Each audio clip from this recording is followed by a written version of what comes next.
This ABC 15 Flash Briefing is sponsored by Sanderson Ford. Straight up.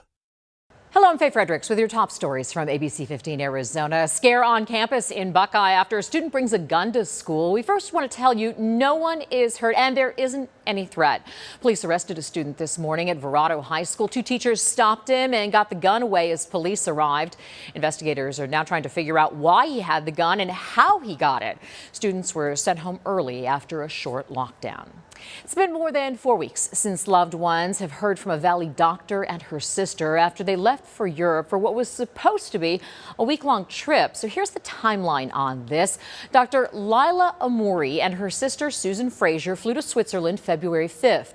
Loved ones tell ABC 15 February 10th was the last time anyone heard from them. Have contacted them, email, text, there's no reply with anything. It's very discouraging and frightening.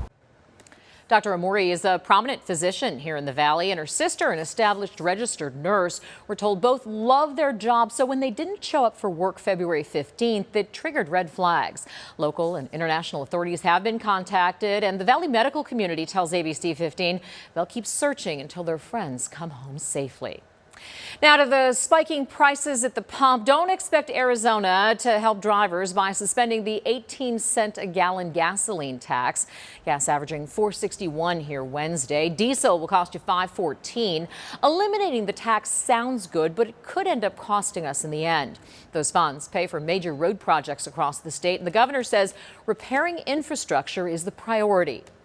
We should be expanding energy production and not pursuing gimmicks, especially when we have infrastructure projects in the state that need resources. According to ADOT, suspending the tax would result in a $500 million reduction in its annual construction budget.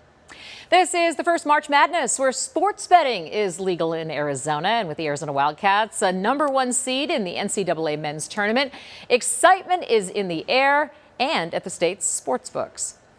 Have bets that are related to what state you're from. We have bets that are related to points in the first half, odds or evens. There are so many different types of events that we are offering right now. Many sportsbooks are offering in-person and online betting through their apps. Traumatic brain injuries and even mild ones can be serious. The traditional way of diagnosing a problem is a CT scan, but researchers have a new blood test that will help detect brain injuries and help doctors decide if a CT scan is needed. That blood test would help us make that decision and say, you know what, the blood test, the value is very low. That means the patient likely does not have a significant brain injury, and we can forego the CAT scan. Yeah, this is especially important for children since they're more vulnerable to the effects of radiation. This blood test has been studied for 20 years, and the process is now FDA approved and being used in clinical practice. In our Impact Earth report, Lake Powell is at a critically low level. It dropped to a record low and is getting very close to threatening a key power source. You can see how low the lake is right now. The water level is just 35 feet higher than the threshold for where turbines at Glen Canyon Dam can't generate power. Here's why that matters.